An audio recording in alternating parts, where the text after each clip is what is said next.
বাংলাদেশ নারী ফুটবল দলের coach Peter বাটলারকে টুপি খোলা অভিবাদন, কারণ তিনি দেখিয়েছেন যদি প্রসেস ঠিক থাকে, নীতি ঠিক থাকে, তাহলে অসাধারণ কিছু করা সম্ভব।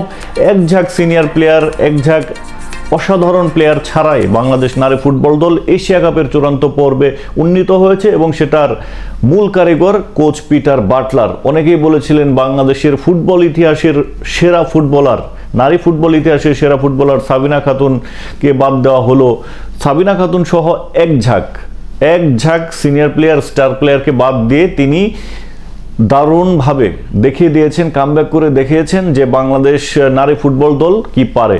তো একই জিনিস, একই ব্যাপারটা কোচ কাবরেরাও দেখাতে পারতেন, কিন্তু পারেননি। এজন্যই কোচ কাবরেরার সমালোচনা হচ্ছে। তিনি জামাল ভুঁইয়াকে বাদ দিয়েছেন, নো প্রবলেম, কোচ যে ডিসিশন নেবে সেটাই ফাইনাল, এটা সব ক্ষেত্রেই হয়। সেটা আমরা ব্রাজিল বিশ্বকাপে 2014 সালে দেখেছিলাম, যে 2010 সালের বিশ্বকাপে সম্ভবত, যে ব্রাজিলের প্রেসিডেন্ট অনুরোধ করেছিলেন যে যাতে রোনালদিনহোকে নেওয়া হয়, কিন্তু রোনালদিনহোকে নেওয়া হয়েছিল না 2010 সালের বিশ্বকাপে। প্রেসিডেন্টের অনুরোধকেও গ্রাহ্য করেছিলেন। তো কোচদের এতটুকু পাওয়ার থাকে, কিন্তু সেই পাওয়ারটা যদি সঠিকভাবে অ্যাপ্লাই করতে পারেন বা কাজে লাগাতে পারেন, তখনই কিন্তু কোচরা সমালোচিত হন না, তারা প্রশংসিত হন। কিন্তু সেটা কাজে না লাগালেই প্রশংসার বদলে সমালোচনা হয়, যেটা আমরা দেখেছি কোচ কাবরেরার বেলায়। ভারতের বিপক্ষে প্রশ্নবিদ্ধ একাদশ সবই ঠিক আছে, কিন্তু তিনি যদি সাকসেসটা এনে দিতে পারতেন তাহলে কিন্তু এত কথা হতো না, এত সমালোচনা হতো না।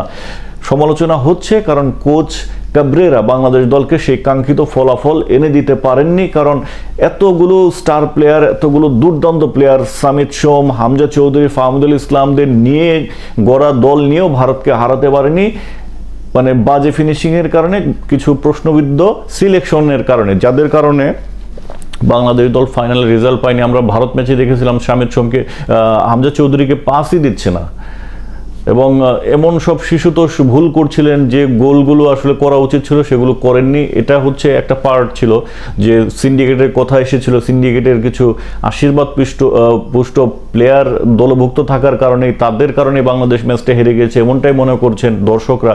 তো back to the Bangladesh game, এবং সেখানেও একই চিত্র দেখা গেল যে বাংলাদেশ বাংলাদেশ সিঙ্গাপুরকে হারাতে পারেনি।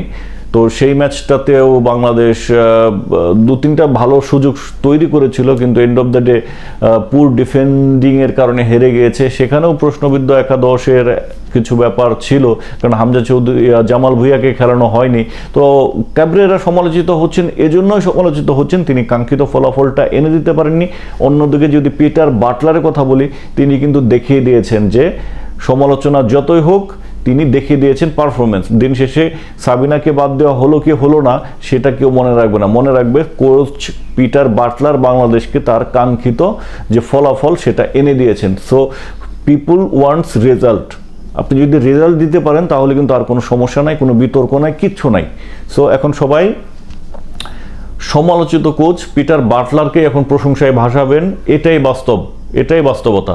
তো কোচ কাবরেরার আসলে সেই সামর্থ্যই নাই, তিনি কিভাবে করে দেখাবেন। সো আমাদের মনে হয় এই মুহূর্তে ভাবা উচিত, যেহেতু 2-3 বছর হয়ে গেছে তিনি বাংলাদেশকে কাঙ্ক্ষিত কোনো ফলাফল এনে দিতে পারেননি, এবং হাই ভোল্টেজ প্লেয়ার, মানে হেভি ওয়েট প্লেয়ার বলা যায় যাদেরকে, এত দারুণ ফুটবলার নিয়েও কোচ কাবরেরা বাংলাদেশকে কাঙ্ক্ষিত কোনো ফলাফল এনে দিতে পারেননি। সো তার অপসারণটা জরুরি। তবে বাফুফেতে যেহেতু একটা সিন্ডিকেট আছে, তারা সহজেই এই কোচকে বিদায় করবেন না, চুক্তির মেয়াদ শেষ করেই তারপরে বিদায় করবেন। চুক্তির মেয়াদ শেষ হওয়ার আগে বিদায় করবেন না, সেটা আমরা বুঝে গিয়েছি। অর্থাৎ নেক্সট এশিয়া কাপ কোয়ালিফায়ারের যে পরবর্তী ম্যাচগুলো আছে সেখানেও কোচ কাবরেরাকেই আপনাদের সহ্য করতে হবে। তো দর্শক, কি মনে হয় পিটার বাটলার যেটা করে দেখিয়েছেন কোচ কাবরেরা, সেটা কি করে দেখাতে পারবেন? তার কি সেই সামর্থ্য আছে? অবশ্যই কমেন্ট বক্সে মতামত জানাবেন।